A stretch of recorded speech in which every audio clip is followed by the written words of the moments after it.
Hello, bonjour et bienvenue dans ce premier jour de notre calendrier de l'Avent. Très contente de te retrouver. Aujourd'hui, nous sommes le 1er décembre 2025. C'est comme si le 1er janvier, c'était hier. Alors, pendant les 25 prochains jours, nous allons explorer ensemble, les 24 prochains jours autant pour moi, nous allons explorer ensemble 24 leçons de vie essentielles. Chaque épisode, je le rappelle, durera entre 10 et 20 minutes, juste assez pour nourrir ta réflexion sans surcharger ta journée. Alors, je t'invite vraiment à t'engager pleinement dans ce processus. Ce n'est pas un simple podcast que tu écoutes en passant, c'est une invitation à une transformation réelle. Alors, si tu le peux, trouve un endroit calme, prends de quoi noter et offre-toi ces quelques minutes comme un cadeau précieux. Aujourd'hui, nous commençons par la fondation de toute transformation véritable. Et cette fondation, elle tient en 3 mots gravés sur le temple de Delphes dans la Grèce antique. Connais-toi toi-même. 4 mots. Alors, avant de commencer, permets-moi de te poser une question qui peut sembler étrange. Qui es-tu? Qui es-tu vraiment? Non, pas ton nom, ton métier, tes rôles sociaux, mais toi, au plus profond. Qui es-tu quand personne ne te regarde? Quand tu enlèves tous les masques, toutes les étiquettes, toutes les attentes? La plupart d'entre nous passent leur vie entière sans jamais vraiment se poser cette question. On court après des objectifs qu'on n'a pas choisis ou qu'on a choisis, mais qui nous donnent parfois l'impression d'être une prison. On vit selon des valeurs qu'on n'a jamais questionnées parfois ou qu'on a choisies, mais qui nous pèsent.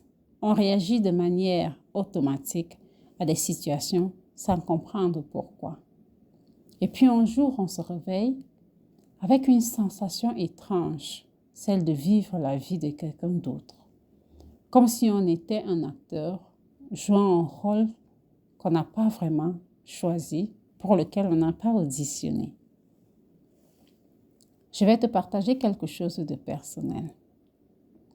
Il y a quelques années, j'ai eu ce que certains appellent une crise existentielle. Professionnellement, tout allait bien, socialement aussi. Mais à l'intérieur, il y avait ce vide, cette question lancinante. Est-ce vraiment ça? Est-ce vraiment ça ma vie? Et c'est à ce moment-là que j'ai compris quelque chose de fondamental. On ne peut pas construire une vie épanouissante sur une fondation qu'on ne connaît pas. On ne peut offrir aux autres que qui l'on est en fait. Tu ne peux pas changer ce que tu ne connais pas. Tu ne peux pas guérir ce que tu ne connais pas. Tu ne peux pas créer la vie que tu veux si tu ne sais pas qui tu es vraiment et ce que tu veux, qui est-ce que tu veux être. Alors aujourd'hui, nous allons commencer ce travail, le plus important de tous. Pour comprendre qui tu es vraiment, il faut d'abord comprendre que ton identité est composée de plusieurs couches. Imagine un peu un oignon. La première couche, c'est ton identité sociale. C'est ce que tu montres au monde. Ton nom, ton métier, tes rôles. Je suis médecin, je suis parent, je suis marathonien, je suis Marie-Claire Ribalet, business coach, coach transformationnel, auteur, gestionnaire des ressources humaines, coach carrière, je suis militaire, je suis tout ça là. Cette couche est importante, mais elle n'est pas toi. Ce sont des fonctions que tu occupes. Ce n'est pas qui tu es. Ce sont des choses qui permettent d'exprimer qui tu es, d'exprimer ton essence, mais ce n'est pas ton essence. La deuxième couche, ce sont tes comportements et habitudes. La façon dont tu réagis au stress, tes routines quotidiennes, tes patterns relationnels, beaucoup de gens s'identifient à leur comportement. Je suis quelqu'un de nerveux, je suis gentil, je suis désorganisé, je suis toujours en retard. Cette personne est malhonnête, elle a tendance à être trop crue, et ainsi de suite. Mais encore une fois, ce n'est pas toi. Ce sont des schémas que tu as développés. Parfois, ce sont même des schémas défensifs qui n'expriment pas la vérité de qui tu es et dont en général, ce sont des schémas inconscients. La troisième couche, ce sont tes croyances et tes valeurs, ton système de croyances et de valeurs internes.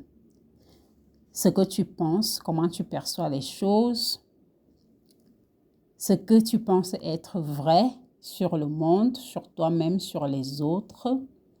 Le travail est sacré, je suis un créatif, je ne suis pas créatif, je suis trop lent, trop gros, trop mince. Les gens sont fondamentalement bons ou fondamentalement mauvais.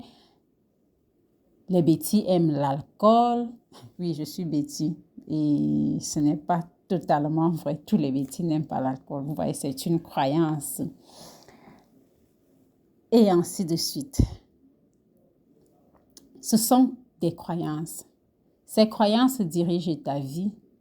Mais combien d'entre elles as-tu vraiment choisi? Combien d'entre elles prends-tu le temps de questionner? Combien d'entre elles servent véritablement la personne que tu as envie d'être, celui que tu as envie d'incarner? Combien viennent de ta famille, de ta culture, de ta religion, de des écoles que tu as fréquentées, des organisations dans lesquelles tu as travaillé, des personnes que tu as côtoyées, des enseignants, de tes expériences passées? Quand prends-tu le temps de questionner ces croyances-là pour identifier celles qui sont limitantes, celles qui sont handicapantes et celles qui sont élévantes, celles qui t'aident justement à te réaliser? Et puis, il y a le noyau, ton essence, qui tu es au-delà de tous ces conditionnements. Cette partie de toi qui était là quand tu étais enfant, qui était là avant que l'éducation, avant que les expériences de vie, avant que la culture ne vienne s'ajouter à ton identité, avant que le monde ne te dise qui tu devrais être. Cette conscience pure qui observe tes pensées, tes émotions, tes expériences, elle est toujours là. Se connaître soi-même, c'est apprendre à distinguer ces différentes couches, c'est comprendre ce qui est vraiment toi et ce qui t'a été ajouté. Maintenant, tu te demandes peut-être, pour toi, pourquoi est-ce si difficile de se connaître? Pourquoi passons-nous tant de temps à l'extérieur de nous-mêmes? Il y a plusieurs raisons. D'abord, on nous a appris à regarder dehors, pas dedans. Dès l'enfance, on te demande ce que tu veux faire, pas qui tu veux être.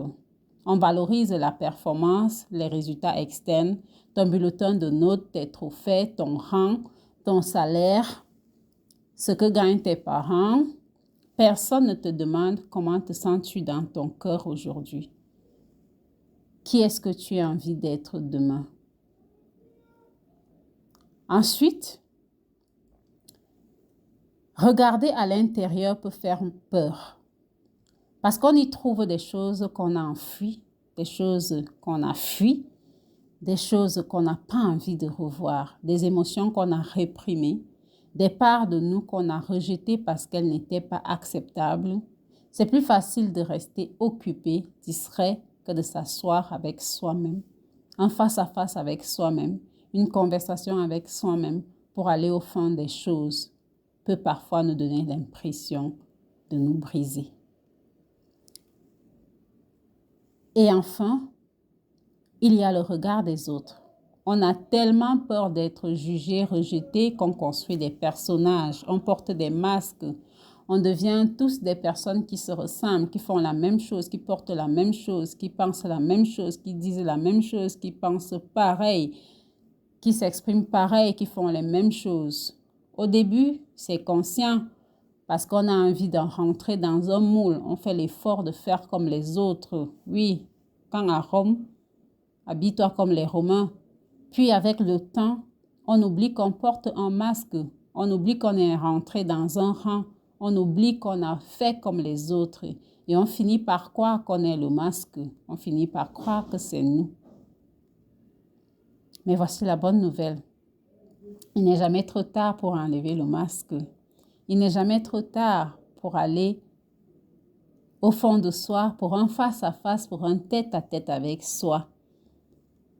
Il n'est jamais trop tard pour retrouver qui tu es vraiment. Alors, comment commencer à se connaître? Premièrement, il faut apprendre à s'observer sans se juger. Commence à t'observer comme si tu observais un ami. Remarque tes réactions. Quand tu te sens contrarié, demande-toi pourquoi cette situation me touche-t-elle.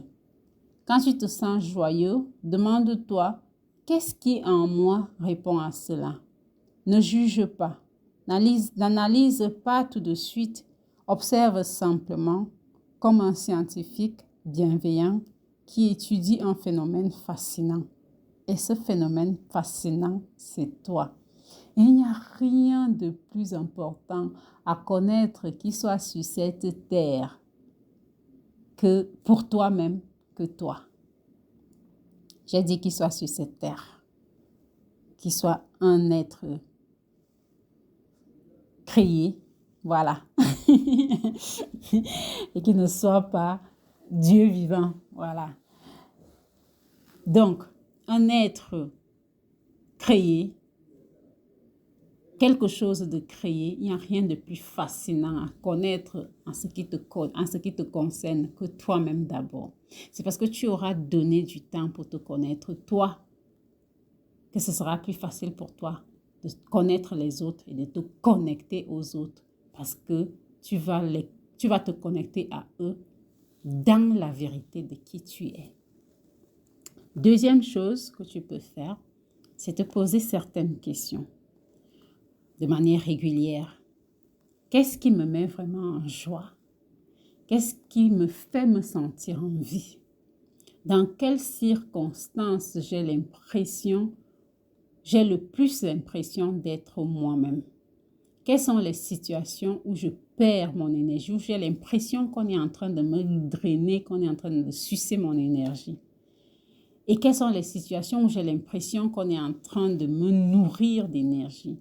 Qu'est-ce que j'aimerais faire si personne ne me jugeait? Si l'argent et le temps n'étaient pas un problème, qu'est-ce que je ferais? Qui serais-je? Qu'aurais-je envie de faire? De quoi suis-je vraiment fière au fond de moi? Pourquoi est-ce que j'aimerais être appréciée, reconnue, remerciée? Qu'est-ce qui donnerait véritablement, qui me donnerait l'impression d'avoir vécu une vie qui fait sens pour moi? Écris les réponses, ne les censure pas. Laisse-les venir sans juger. Troisième chose que tu peux faire, c'est dialoguer avec ton corps. Ton corps sait, oui, il sait. Parce que ton corps est connecté à ton esprit et à ton âme.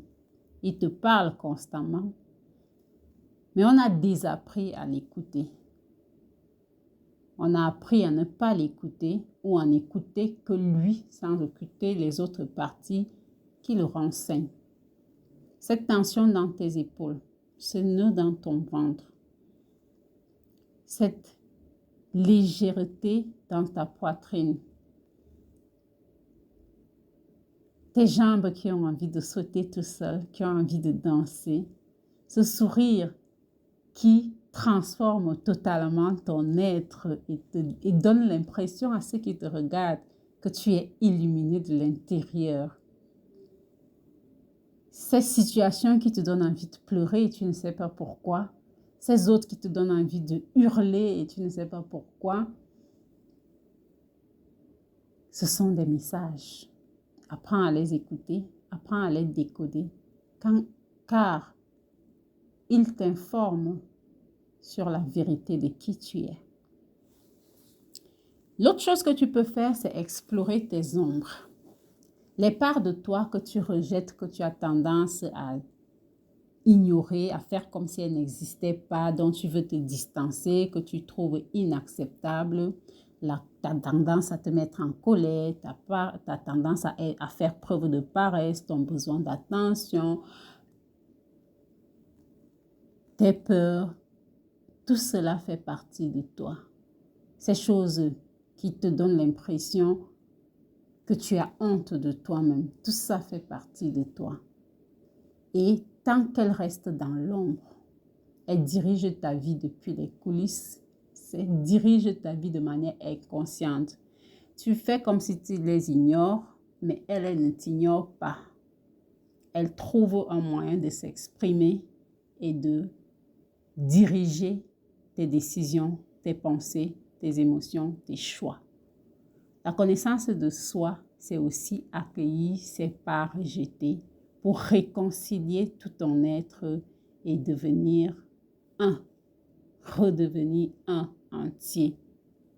Se connaître, ce n'est pas un événement, c'est un voyage. C'est un voyage qui dure toute une vie. Et chaque jour, tu peux choisir de faire un pas de plus vers toi-même. On ne finit jamais de se découvrir. On ne finit jamais de se connaître soi-même. Sinon, la vie devient très, très, très ennuyeuse. Maintenant, je vais te proposer un exercice simple pour aujourd'hui. Si tu peux le faire maintenant, c'est idéal. Sinon, engage-toi à le faire dans les jours prochains. Cet exercice s'appelle l'exercice des 3 miroirs. Alors, prends une feuille et divise-la en 3 colonnes. Colonne 1, qui je pense être. Écris 5 à 10 qualificatifs qui décrivent comment tu te perçois.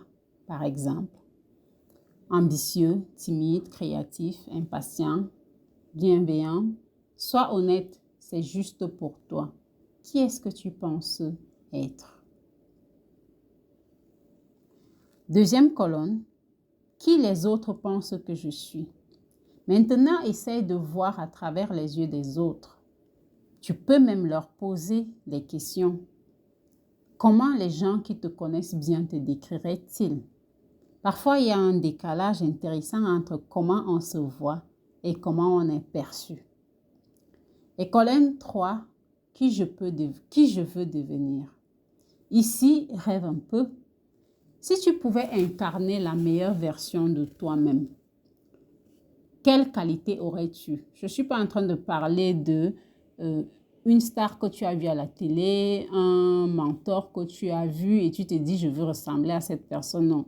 Connecte-toi à la partie la plus sacrée de toi et demande-toi si je pouvais incarner la meilleure version de moi.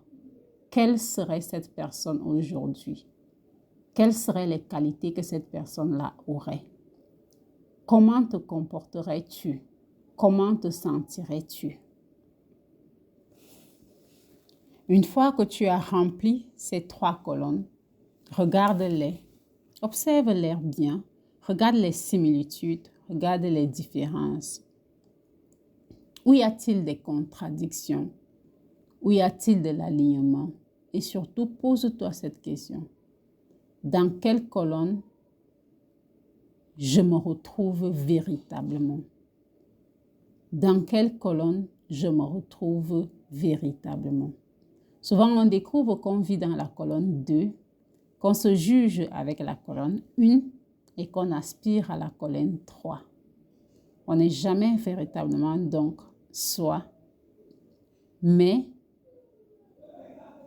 la vérité, ton essence, elle se trouve peut-être ailleurs, dans un endroit plus profond, plus simple, plus vrai, qui n'a rien à voir avec ce après quoi tu cours depuis. Cet exercice est juste un début, un premier pas, mais c'est un pas important. Alors, tu peux partir aujourd'hui avec une intention. Ça peut être simplement ceci. Aujourd'hui, je choisis de me regarder avec curiosité et bienveillance. C'est tout. Aujourd'hui, je choisis de me regarder avec curiosité et bienveillance. Pas besoin de te changer, pas besoin de te juger, juste t'observer, te découvrir, comme si tu rencontrais quelqu'un de fascinant pour la première fois. Observe-toi dans tes interactions, remarque ce qui te nourrit et ce qui te draine. Écoute cette petite voix intérieure qui peut-être essaie de te dire quelque chose depuis longtemps. Et souviens-toi de ceci. La connaissance de soi n'est pas un luxe. Ce n'est pas quelque chose de narcissique ou d'égoïste. C'est la fondation de toute vie épanouissante. C'est la garantie que tu vas faire des choses qui correspondent véritablement à qui tu es, que tu ne vas pas être un mouton de Panurge et que les autres ne vont pas vivre ta vie à ta place. Comment peux-tu aimer quelqu'un que tu ne connais pas? Comment peux-tu prendre soin de quelqu'un que tu ignores? Ce quelqu'un, c'est toi. Alors aujourd'hui, fais le premier pas, reviens à toi, rentre à la maison. Cette maison que tu habites depuis toujours et que tu n'as peut-être jamais vraiment visitée, que tu n'as peut-être jamais réellement, dont tu ne t'es peut-être jamais réellement approprié. Merci donc d'avoir été présent pour ce premier épisode. Demain, nous explorerons une nouvelle leçon et souris en attendant, car tu es extraordinaire.